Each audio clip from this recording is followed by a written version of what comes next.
Halo semuanya, perkenalkan nama saya Anastasia Daniela Bruginting, dan pada kesempatan kali ini saya akan membahas tentang Cost Volume Profit Analysis yang terdapat di buku Hansen and Moen Managerial Accounting Chapter 11. Nah, Cost Volume Profit Analysis ini mencakup apa aja sih? Yang pertama ada jumlah unit yang harus terjual untuk mencapai titik impas, kemudian dampak pengurangan biaya tetap tertentu pada titik impas, dampak kenaikan harga terhadap keuntungan, serta analisis sensitivitas dampak berbagai harga pada keuntungan. Pengertian dari Cost Volume Profit Analysis atau CVP merupakan salah satu analisis dalam menghitung break-even point yang bertujuan untuk mengetahui pengaruh antara hubungan biaya, laba, dan volume penjualan. CVP juga digunakan dalam perencanaan dan pengambilan keputusan suatu bisnis perusahaan. Selanjutnya ada break-even point. Break-even point atau mungkin dikenal sebagai titik impas merupakan titik di mana total pendapatan sama dengan total biaya, sehingga tidak terdapat laba ataupun rugi.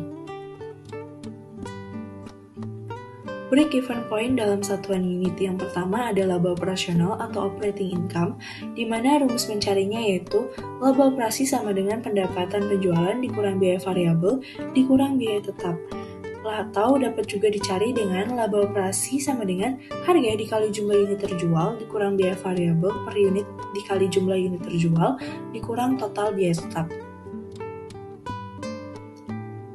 Untuk contoh soalnya, diketahui pendapatan penjualan sebesar 400.000 didapat dari 1.000 unit dikali Rp400 per unit, kemudian biaya variabelnya sebesar 325.000 dan biaya tetapnya sebesar 45.000. Dengan notes, biaya variabel per unit yaitu sebesar Rp325 didapat dari 325.000 dibagi 1.000. Berapa laba operasionalnya?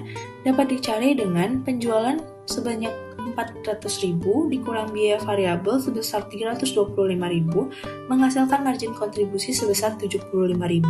Kemudian margin kontribusi dikurangi biaya tetap sebesar 45.000 menghasilkan laba operasional sebesar 30.000. Dari perhitungan sebelumnya, berapa jumlah unit yang harus dijual agar BEP? Seperti yang sudah saya sampaikan bahwa perusahaan BEP artinya perusahaan tidak mengalami laba ataupun rugi, sehingga labanya sebesar 0. Maka rumusnya sama seperti yang sudah saya sampaikan sebelumnya, yaitu 0 sama dengan 400 dikali unit dikurang 325 unit dikurang 45.000. Kemudian 45.000 sama dengan 75 unit, maka jumlah unit yang harus dijual agar BEP yaitu sebanyak 600 unit. Untuk mencari jumlah unit, masih ada rumus lain yaitu dengan cara biaya tetap dibagi unit margin kontribusi, yaitu 45.000 dibagi 400 dikurang 325 menghasilkan jumlah unit sebanyak 600.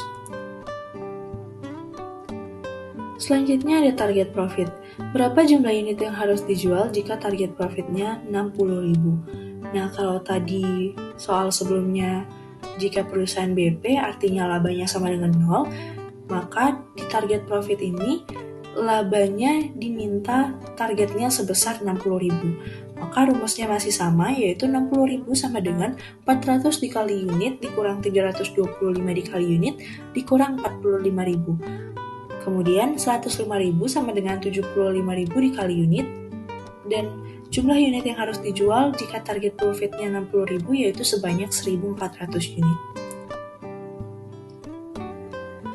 Selanjutnya ada laba setelah pajak yang ditargetkan. Rumus mencarinya yaitu laba bersih sama dengan laba operasional dikurang beban pajak, atau dapat juga dicari melalui laba bersih sama dengan laba operasional dikurang tarif pajak dikali laba operasional, atau laba operasional sama dengan laba bersih dibagi 1 dikurang tarif pajak.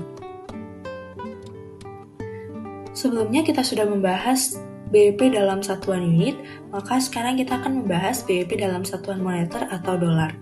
Ada 2 rasio di dalamnya. Yang pertama adalah rasio biaya variabel, yang merupakan proporsi dari setiap penjualan dalam satuan moneter yang harus digunakan untuk menutupi biaya variabel. Kemudian ada rasio margin kontribusi yang merupakan proporsi dari setiap penjualan dalam satuan moneter untuk menutupi biaya tetap dan menentukan laba. Rumus mencari rasio biaya variabel yaitu biaya variabel dibagi penjualan. Sebesar 325.000 dibagi 400.000 menghasilkan rasio biaya variabel sebesar 81,25%.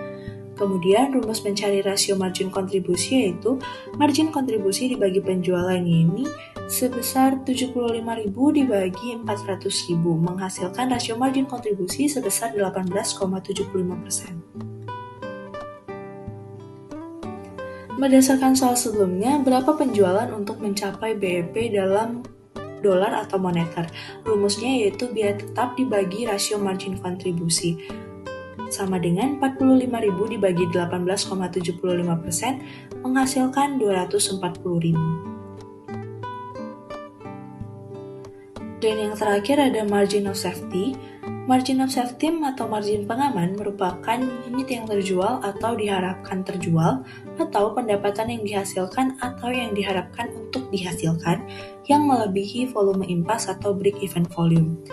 Rumus mencari margin of safety yaitu penjualan dikurang penjualan titik impas. Sekian yang dapat saya sampaikan. Terima kasih.